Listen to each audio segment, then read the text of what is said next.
تکلیف مصیبت دور کرنے کے لیے کڑا چھلا اور دھاگا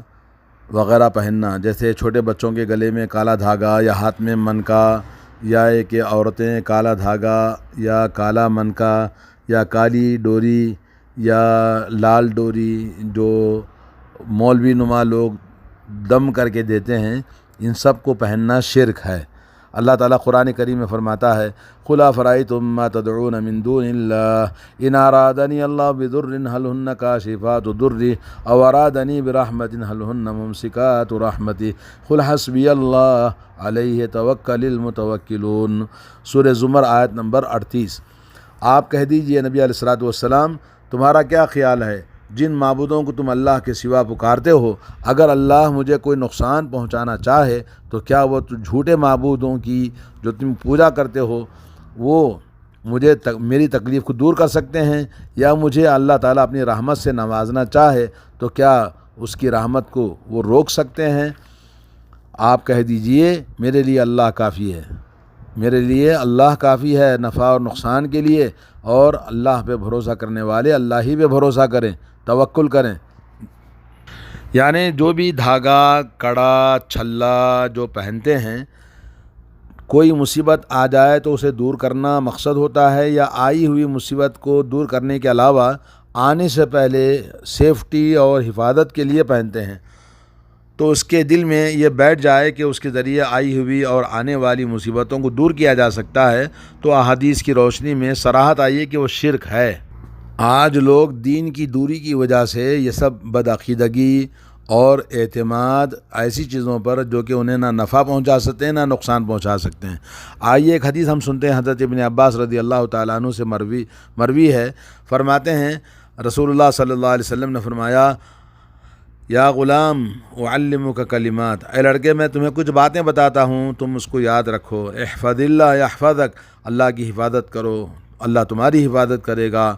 یعنی اللہ تعالیٰ کے حقوق اور اس کے واجبات کی حفاظت کرو تو اللہ تعالیٰ کو تم اپنے سامنے پاؤ گے، اور اللہ کو آرام و آسائش کے وقت پہچانو، وہ تمہیں تنگی سختی کے وقت میں پہچانے گا۔ یعنی آدمی جب امن میں ہو، خوشی میں ہو اور آرام سے ہو، تب اللہ تعالیٰ کو یاد کرنا، سختی سے یاد کرنا، تو اللہ تعالیٰ تنگی اور تنگ دستی میں اور مصیبت میں آپ کو کام آئے گا۔ اور اللہ سے مانگو، اور اللہ کے علاوہ کسی سے نہیں، جو مدد مانگنی ہے صرف اللہ سے مدد مانگنی ہے۔ جان لو اگر لوگ تمہیں نقصان پہنچانے پر سب کے سب جمع ہو جائیں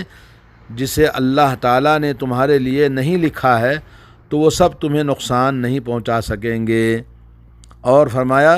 اور اگر اسی طرح سے سارے کے سارے لوگ مل کر تمہیں نفع پہنچانا چاہیں تو جسے اللہ نے تمہارے لیے مقدر نہیں کیا ہے نفع، سارے کے سارے مل کر تمہیں کوئی نفع نہیں پہنچا سکتے۔ اللہ کے نبی نے فرمایا صحیفے سوکھ گئے اور قلم اٹھا لیے گئے، یعنی تقدیر کے فیصلے ہو چکے ہیں۔ اللہ کے لیے عمل کرو اور ایمان و یقین کی دولت پر اللہ کا شکر ادا کرتے رہو، اور جان لو کہ ناپسندیدہ امور اور ناپسندیدہ احوال پر صبر کرنے میں بہت بھلائی ہے۔ اللہ کی نصرت صبر کے ساتھ آتی ہے، اور تکلیف و مصیبت کے ساتھ کشادگی آتی ہے، اور تنگی کے ساتھ آسانی آتی ہے۔ حضرت عمران بن حسین رضی اللہ تعالیٰ عنہ سے روایت ہے، رسول اللہ صلی اللہ علیہ وسلم نے ایک شخص کے ہاتھ میں پیتل کا چھلا دیکھا۔ آپ صلی اللہ علیہ وسلم نے فرمایا یہ کیا چیز ہے؟ تو اس نے جواب دیا کہ یہ کمزوری کو دور کرنے کے لیے، واہینہ کے لیے پہن رکھا ہے۔ تو نبی علیہ الصلوۃ والسلام نے فرمایا اسے اتار دو، یہ تمہاری کمزوری میں اور اضافہ کر دے گا، تمہاری بیماری کو اور بڑھائے گا۔ اگر اسے پہنے ہوئے تمہاری موت آ گئی تو تم کبھی بھی کامیاب نہیں ہوگے، کبھی بھی کامیاب یعنی فلاح نہیں پاؤ گے، جنت میں نہیں جاؤ گے۔ اس حدیث کو امام احمد نے مسند احمد کے اندر قابل اعتبار سند کے ساتھ روایت کیا ہے۔ نبی کریم صلی اللہ علیہ وسلم نے ان کے چھلے کو استعمال سے اس لیے روکا کہ کہیں یہ نہ سمجھا جانے لگے یہ بیماری کو دور کر دے گا، اسی لیے رسول اللہ صلی اللہ علیہ وسلم نے ان کو اسے نکال پھینکنے کا حکم دیا، اور اس کو بتایا کہ یہ تو بیماری کو دور تو کیا بلکہ بیماری میں اور اضافہ کر دے گا، کیونکہ اس نے اپنے دل کا تعلق ایک ایسی چیز سے جوڑ لیا ہے جو اسے نہ نفع پہنچاتی ہے نہ ہی اس کو بیماری کو دور کرتی ہے، اور جب پیتل کا ایک چھلے سے متعلق ایسا حکم ہے تو پھر اس سے زیادہ خطرناک چیزوں کے بارے میں کیا حکم ہوگا؟ مثلاً قبروں، مزارات اور درگاہوں، باباؤں، اولیاء اللہ، طاغوتی و شیطانی طاقتوں وغیرہ کی عبادت، جس کے پاس ادنا عقل ہوگی اس سے ان مشرکانہ اعمال کی خطرناکی مخفی نہیں رہے گی۔ حضرت عقبہ بن عامر رضی اللہ تعالیٰ عنہ سے مرفوعاً روایت ہے کہ رسول اللہ صلی اللہ علیہ وسلم نے فرمایا، جو شخص تعویذ لٹکائے اللہ تعالیٰ اس کی مراد پوری نہ کرے، اور جو شخص سیپی وغیرہ لٹکائے اللہ اسے آرام نہ دے۔ اس حدیث سے صراحت ہے کہ تعویذ لٹکانا شرک ہے، اس لیے کہ لٹکانے والا اس کے ذریعے یا تو کسی نقصان کو دور کرنا چاہتا ہے یا کسی قسم کا فائدہ اٹھانا چاہتا ہے کہ بیماری آنے سے پہلے اس کو دور کر دے۔ یہ عمل اس کے کمال اخلاص کے منافی ہے جو کلمہ لا الہ الا اللہ کا معنی ہے، اس لیے کہ اللہ کے مخلص بندوں کا دل فائدہ حاصل کرنے یا نقصان کو دور کرنے کے لیے غیر اللہ کی طرف وہ متوجہ نہیں ہوتے۔ یہ پیتل کا چھلا پہننا یا کوئی بھی تعویذ پہننا شرک اصغر کی قسم سے ہے، لیکن یہ عظیم مصیبت اور اس کی خطرناکی اگر عہد نبوت میں بعض صحابہ پر مخفی رہی تو قوموں میں شرک و بدعات اور پھیل جانے کے بعد جو لوگ ان سے علم و ایمان میں کئی مراتب کم ہیں ان پر کیسے مخفی نہیں رہے گی۔ ایک اور روایت میں یہ الفاظ ہیں، جو شخص نے تعویذ لٹکایا اس نے شرک کیا، من تعلق تمیمۃ فقد اشرک۔ اور ابن ابی حاتم نے ایک روایت نقل کی ہے حضرت حذیفہ سے کہ انہوں نے ایک شخص کے ہاتھ میں بخار دور کرنے کے لیے دھاگا پہن رکھا تھا، دھاگا باندھ رکھا تھا، دیکھا تو اسے کاٹ دیا اور قرآن کریم کی آیت تلاوت فرمائی، وما یؤمن اکثرهم باللہ الا وهم مشرکون۔ ایمان کا دعویٰ تو بہت سارے لوگ کرتے ہیں مگر ان میں سے اکثر مشرک ہوتے ہیں۔ اللہ کے نبی صلی اللہ علیہ وسلم نے بد دعا فرمائی اس آدمی کے لیے جو تعویذ لٹکاتا ہے۔ کیا فرمایا؟ اللہ تعالیٰ اس کی مراد پوری نہ کرے، یعنی جس مراد کے لیے جو گرو گھنٹال بیٹھے ہوئے ہیں درگاہوں مزاروں پر، یا مولوی نما یا بہت سارے مفتی لوگ جو تعویذ دیتے ہیں کسی مراد کو پوری کرنے کے لیے، تو اللہ کے نبی نے بد دعا فرمائی کہ اس کی مراد اللہ پوری نہ کرے۔ اور اسی طرح سے آپ نے فرمایا کہ جو بھی دھاگا پہنتے ہیں، کالا دھاگا، لال دھاگا، جو بھی تعویذ گنڈا لاگے لٹکاتے ہیں، اسے فرمایا کہ اللہ اسے آرام نہ دے۔ یہ احادیث اور آیت جو آپ نے سنی ہے اس سے یہ معلوم ہوا کہ بیماری یا شر نقصان کو دور کرنے یا بیماری سے شفا پانے کے لیے لوہے کا چھلا ہو، چاندی، پیتل، تانبا کا کوئی بھی ہاتھ میں کڑا ہو، دھاگا وغیرہ باندھنا بڑی سخت وعید جیسا کہ آپ نے سنا ہے۔